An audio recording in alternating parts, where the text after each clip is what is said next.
Alrighty guys, just out here in the garage tonight and just been kind of getting ready for trapping season.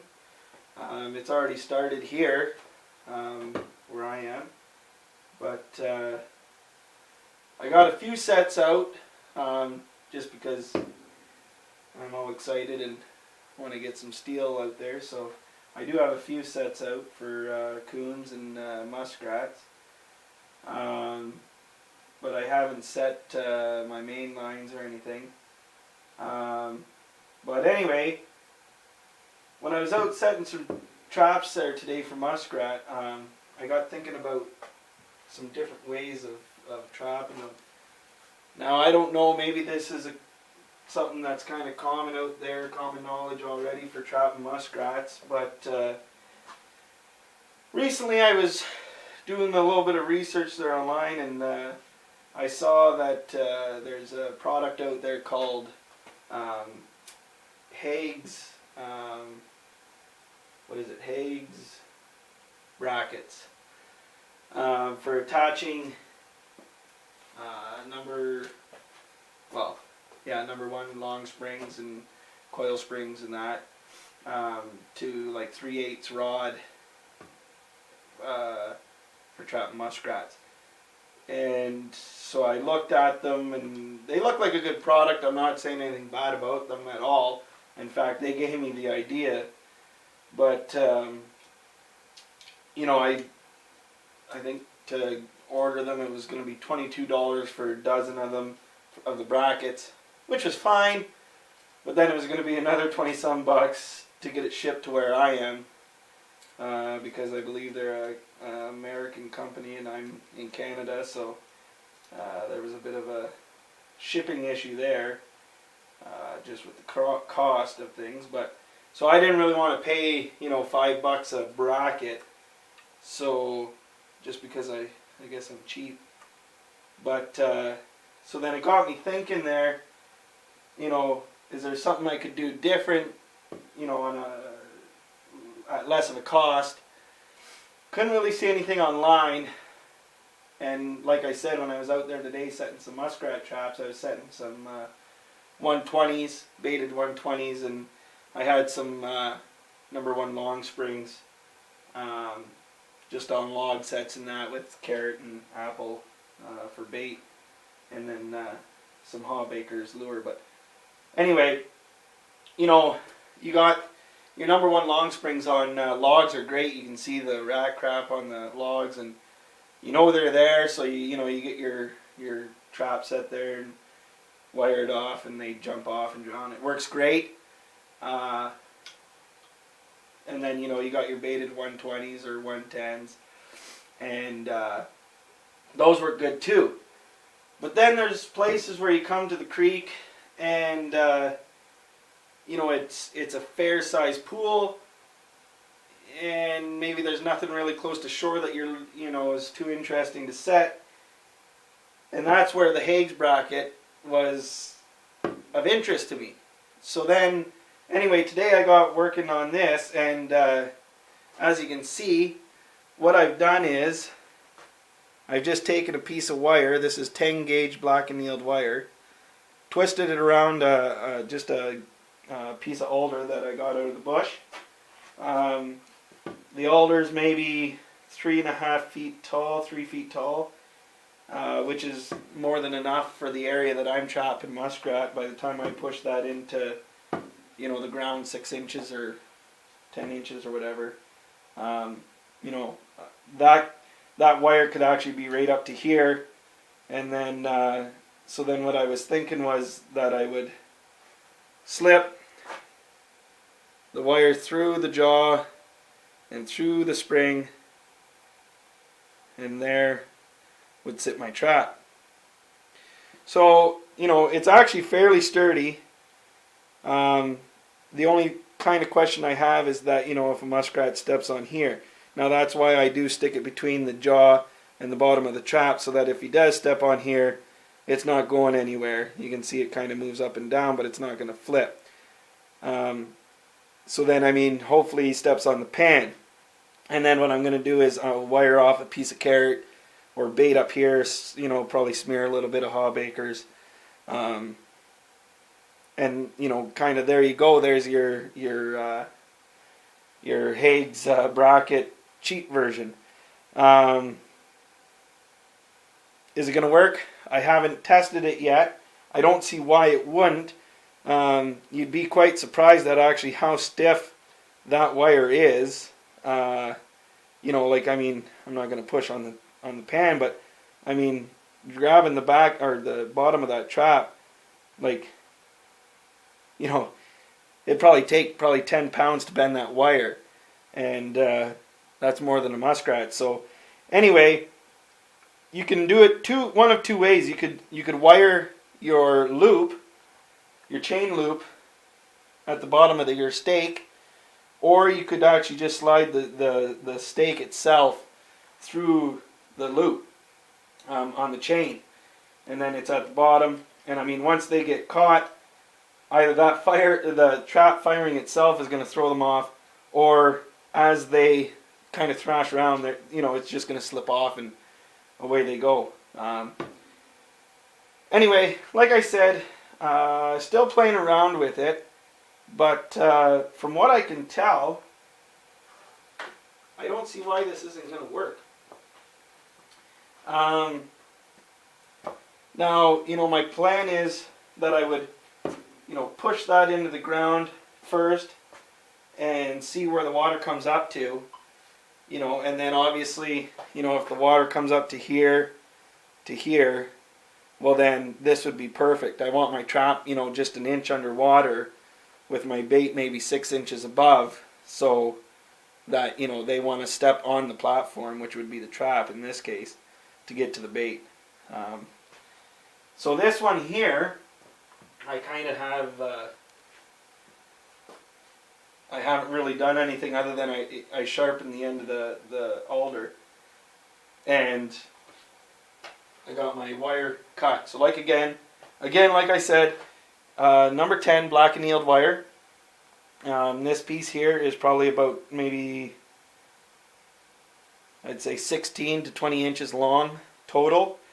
What I've done is I kind of just folded in half to find where I want to wrap it around. So what I'm going to do, my plan is I'll have a bunch of these wires pre-cut, because a lot of my muskrat trapping this year is going to be in bigger rivers and out on lakes. So you know, I don't want to just have these all preset, because I mean, you know, they are kind of twisted on there with a pair of pliers pretty good around the alder. Now, I mean, with that being said, it's not going to be a huge deal to untwist it and slide it up or down.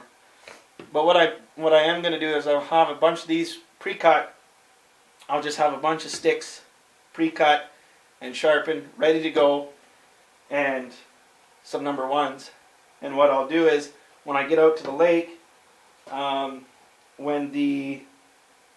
I get out there, like I said, push it in, I'll wrap that around, and then all I've got to do is take my pliers, twist it around, and it's good to go to set my trap on. And then, you know, with a smaller piece of wire, I'll just wire a piece of apple or carrot up on the stake just above the trap. But anyway, so yeah, so that's kind of what I've been up to. You guys haven't seen really any videos on my channel lately, and that's for a couple reasons. One, it's been just a little more busy this year on the farm than usual, and we had some pigs this year, and we ended up just doing those up. Well, the meat hooks are still hanging here actually. We just did those up yesterday, or 2 days ago, and then we cut them up yesterday. So it's just been different things like that this year. Haying season dragged on. The other big issue was that I used to use the video manager on YouTube to edit my videos. And and they no longer provide that service. I talked to them, and they said that it just wasn't well used product, I guess you could say, on their website. So they ended up taking it off and not using it anymore. So I haven't really had any way of editing any videos, hence why this one's going to just kind of be one long video. It's just going to be, yeah, one clip. So I'm still trying to find a good editing clip or editing software. So if you guys know of any good free stuff out there for, throwing a couple clips together, let me know. So yeah, that was probably the biggest issue.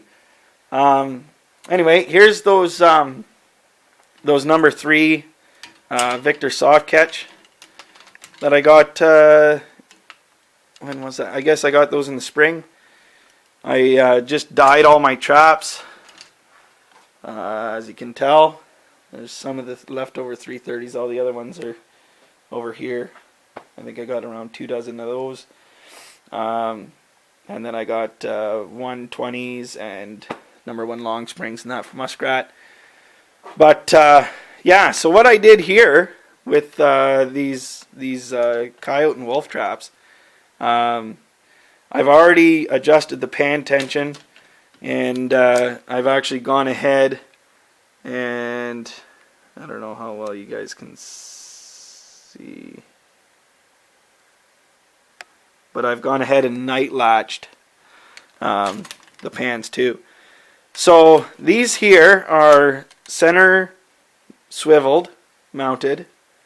Okay, these Victor number 3 4-coil. They've got an inline shock spring, and then another swivel. And then what I did was I went ahead and I actually just took the link on the drag with a pair of bolt cutters, cut it, put it through the swivel, and then re-welded the link shut. And then on the other end, I've got my drag, and it is also welded on both sides, and the last link on there is actually just ran through the drag, and like I said, welded on both sides. So no chance of that coming off or coming apart with quick links and that. And then if you take a look, you can see that each prong on the drag is bent a different way, so that it's easier.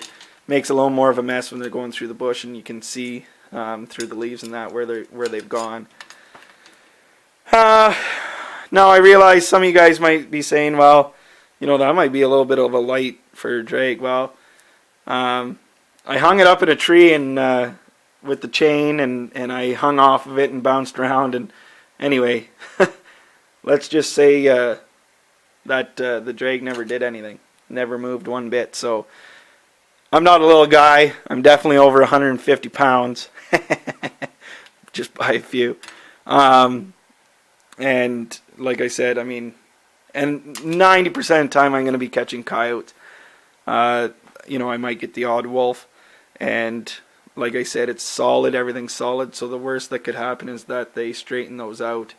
But they're still going to have 5 feet of chain and a trap on their foot, so I'm not too worried about it. I know some guys might be shaking their heads, but anyway, we'll give them a go. I still have to boil those traps. I'm still contemplating whether or not I want to wax them. If you guys want to give me your input on that, whether I should wax them or not, and why, I'm still kind of up in the air about that. My biggest concern is scent control. Normally in the past, I've always just boiled them in cedar and water, and I've had pretty good luck. That seems to mask the human scent, and I never touch them, obviously, with my bare hands after that. And I boil actually the gloves that I do touch them with in the same solution. So, but some people are saying that the wax, you know, that hides the smell of the metal and blah blah blah and makes them fire faster. Well, you know, they're 4-coil. I'm not worried about them firing too slow, so I'm not looking to get them any faster. But like I said, human scent control is my biggest issue. Anyway, so yeah, I kind of got off topic there, but so anyway, I'm going to be making a few of these up. Well, more than a few. And I'm definitely going to be getting them out in the water there and getting them set up and getting them tried to see how they work. I don't see why they won't. But anyway, hopefully you guys like the video. I'm going to be doing some more video in here of catches on the line and that. And one guy that I have noticed that's already out there hitting her good is Joe, Trapper Joe. So go and check his channel out there. That's the channel name, I believe, is Trapper Joe. I'm already subscribed to him, so I'm not 100% sure on the name because I don't have to look it up. It's always on my feed. So, but yeah, go give him a check. He's doing some water trapping right now. Been hitting the muskrats pretty hard, and he's gotten a few beavers. So I always enjoy watching his videos in the morning with the kids and that, and gets me ready to get out there and lay some steel of my own. So anyway, like I said, go and check his channel out. He's got lots of good stuff. But yeah, anyway, so I guess that's it for tonight, guys. Alrighty, till next time.